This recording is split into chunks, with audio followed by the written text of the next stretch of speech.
In this lesson, we are going to combine a few things that you learned in Algebra 1 along with a new idea that you're dealing with in Algebra 2, which is imaginary numbers.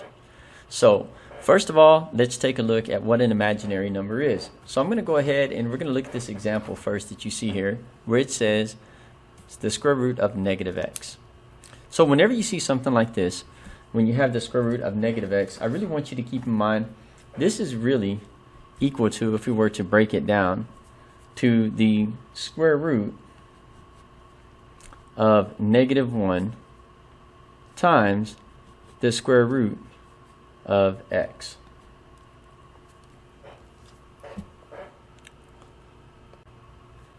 And this is a very important idea because this square root of negative 1 we refer to in math language as simply I. So the imaginary number I is defined to be the square root of negative 1. So I could rewrite this. I could rewrite the square root of negative x as simply I times the square root of x. In other words, this is equivalent to this. And that's important because we can't have negative square roots. So let's go ahead and we're going to use this idea to break these apart and to simplify these radicals, just like you learned in Algebra 1. And what we're going to do, though, is we're going to be pulling out this negative value that's inside of it, right? Negative 1, for instance. That's going to be represented by the imaginary number letter I. So let me show you what that looks like. Just having this in mind, right? We're going to be breaking things apart. So we're going to be taking a negative 1, a square root of negative 1, out of everything we work on today, and then follow that process of simplifying it. And I'm going to simplify it using the method that I like to call of prime factorization. I think that's the easiest way to do it, and I'm going to show you what that looks like. So let's go ahead and break this down real quick. We're going to simplify it. The first thing that I'm going to do before I even use my calculator is I'm going to go ahead and take out that negative value in there. And so in other words, I'm going to break this down and I'm going to rewrite it as the square root of negative 1 times the square root of 9. Now, we can further break this down. Now, you might have recognized this as a perfect square. If you recognized it was a perfect square, you would just automatically turn it to 3. However, if you didn't recognize that it was a perfect square, we would need to go ahead and break it down further. And so what I would do is I would use my prime numbers. And my prime numbers always like to start with 2. If you're not sure what would divide into 9, you can always start with 2. And if 2 doesn't work, and you were looking for an even answer, right, an even number, whole number, then you could go ahead and start with the next one and say, well, okay, you know what, let's go ahead and divide it by 3. And 3 works. So when we divide 9 by 3, we get 3. So this can be further broken down into the square root of 3 times the square root of 3. And we also have this times the square root of negative 1. Now remember that there's a rule that says anytime we multiply a radicand to itself, and if you forgot, the number that's inside of the radical is called a radicand. So whenever we multiply the number inside of the radical to itself, so this is 3 times 3, it simply turns in to the number that's inside. It's equal to the radicand. So this just becomes 3. Now the only thing we have left is this square root of negative 1, right? Because it didn't simplify. So I'm just going to go ahead and convert it into I. So this just simply becomes I. And when we write our final answer, we always want to put the variable, our value, that's a letter, right, at the end of the answer. In other words, when I rewrite this in its final form, I'm going to write it as 3I. Because right here, right, we had I times 3. So now this has been simplified. And that's what you're going to want to do with every one of the radicals that you see on your paper. So let's go ahead and try another one.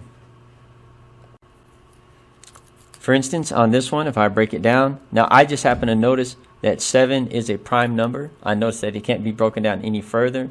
You can prove that by trying to divide it by your prime numbers up to 7.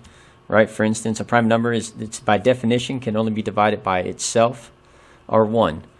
And so, for instance, if I took 7, try to divide it by 2 because I didn't remember that it's a prime number, then you could take 7 divided by 3, take 7 divided by 5, and notice nothing works. We're already at 7. So, right, which is going to give us 1. So we know this is a prime number. By the way, if you're not familiar with your prime numbers, it really helps with basically breaking down and simplifying radicals. So I feel like it's almost impossible to break them down and simplify them if you don't know your prime numbers. and it's the easiest way to do it. So I'm just going to write you a list. The most common prime numbers that we use that typically work for all of these are going to be 2, 3, 5, 7, 11, and 13. I have never found a radical that I couldn't simplify with these numbers. So typically these numbers, I'm not saying they don't exist, right? But typically these numbers are going to simplify the majority of all the ones that you're ever going to see in math class in high school. So just know that, right? Prime numbers, I'm going to put a little note up there. These are the numbers we're going to be using to try to simplify these. And if you ever forget, if you're not sure where to start, you could just always start with 2. And then go to 3, 5, 7, 11, and 13. Until you find one that works. Now this one, none of them works. So what I'm going to do is go ahead and just break it up into my 2 radicals. I know there's a -1 in there. We're going to get rid of that -1, square root of -1. And then it's time the square root of 7. Now because this can't go any further, what I'm simply going to do is I convert this square root of -1 into an I. And then I'm just going to rewrite this final answer.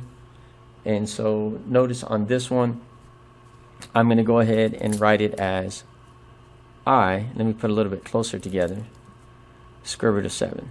And it just means they're being multiplied. So that would be my answer. This one is simplified. Let's go ahead and take a look at one that's a little bit bigger number and see what that looks like. So in this example, we have the square root of -64. So the first thing I want to do is I want to get that I out of there. So I'm going to go ahead and take the square root of -1 out. And that's going to be multiplied to simply the square root of 64. Now this hasn't been simplified yet. And if you look at it and you don't know what number could divide into it, what prime number, I would say just start with 2. And so I'm going to keep it really simple. I'm going to start with 2. So I'm going to get my calculator. I'm going to start with my favorite go-to number for prime numbers, which I always usually try everything by 2 in the beginning. And notice it goes into there 32 times. So I'm going to write that down. So I have 2 and 32. Now notice I didn't write my square root symbol now because I'm using prime factorization. I will write that in just a moment.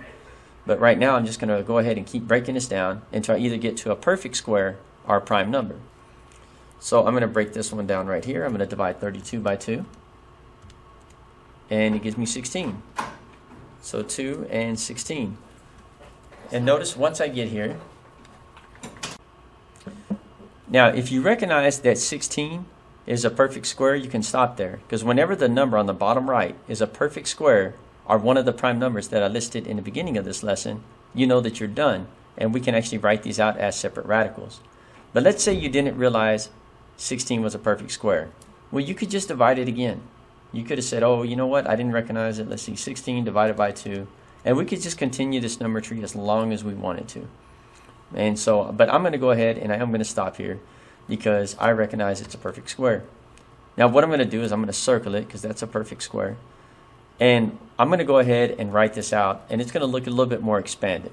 So we have our first one, right, that we haven't converted to I yet, but we got the square root of -1. And that's being multiplied to this first one, right, on the left side. Now, we're not going to count the one on the right, this 32, but all the ones on the left, all the values on the left of our tree, our factor tree, and then the bottom right one are the ones that we write out. So this 2, I'm going to cross it out as I do it, is going to be square root of 2. I'm going to circle the next one times square root of 2. And I'm going to, and then the last one's already circled, times the square root of 16. So why this is important is I told you that the square root of 16, it is a perfect square. And so if I go ahead and I pull up a radical and I put a 16 in it, it's going to tell me that it's 4. That happens to be one that for some reason I can always memorize. So notice it's a 4. So if I convert this, this is actually going to become 4. And then that's being multiplied to these 2 radicands. Now notice these 2 radicals are being multiplied, right? And they have the same radicand inside of them. It's 2 and 2. So it's going to be changed into just simply 2. And then I still have my square root of -1. So I'm just going through and showing you each step of how this simplifies. Now I can go ahead and multiply 2 times 4.